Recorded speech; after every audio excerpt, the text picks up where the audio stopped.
Hi everyone, my name is Ashley Wylde and welcome to my channel, Ashley's Wild Life. This week on the Gender Resources playlist, how to discover your gender identity. In hopes of helping you blaze a path to discovering your own gender identity, I'm going to share what that path looked like for me. I started thinking about gender when I was 18 because I cut my hair short and all of a sudden people were using he, him, and his pronouns to refer to me. And it was something I had never experienced before. But when I started to recoil from that, I realized pretty quickly that other things that were feminine didn't feel good to me either. And that the only reason that I was continuing to do them was because of the social pressure to be feminine if you're female-bodied. And that left me kind of nowhere. I wasn't really sure who I was. I wasn't sure what it felt like to be me authentically, and I didn't know where to start to figure it all out. Based on my experience, I'm gonna give you 3 recommendations for how you can go about discovering your own gender identity. Recommendation number 1, read,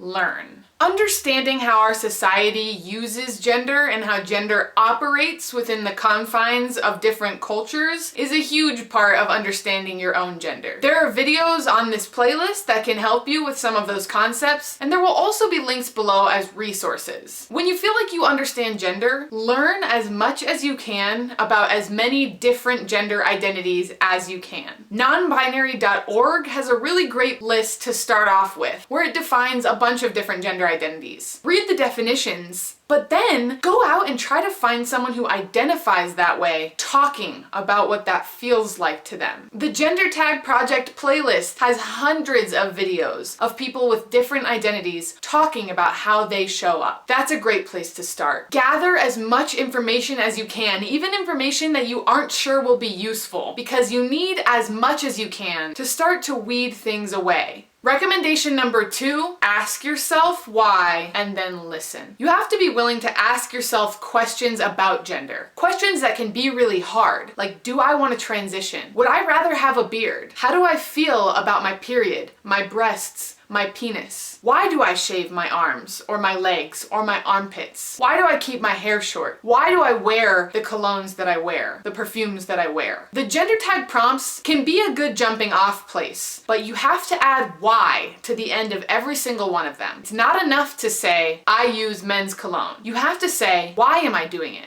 Is it because I like the way it smells? Is it because I want to be perceived as masculine? And what does that mean? When I say masculine, do I really mean dominant? Do I really mean sexual? Get as far down to the bottom of the answers to those why questions as you possibly can. And number 3, don't. Let go of attachment to labels. Labels can be so helpful. When you feel like who you are fits in a word, or that a word represents you, it can be so empowering. But if you're busy looking for a label, especially for the wrong reasons, like because somebody else wants to understand you better, it can be damaging and provide a huge setback to you beginning to feel comfortable with what your gender means. My recommendations: number 1, read as much as you can and learn. 2, ask yourself why and listen well to the answers. And 3, don't worry about picking a label. Focus instead on becoming comfortable with yourself. Discovering your gender is a scary and hard process. And when you think about the fact that maybe it might change over time, it gets even scarier and even harder. But the truth of the matter is, being your most authentic self is the clearest and most direct path to happiness. At least, that's been my experience. Thank you all so much for watching, and I'll see you later. Bye-bye.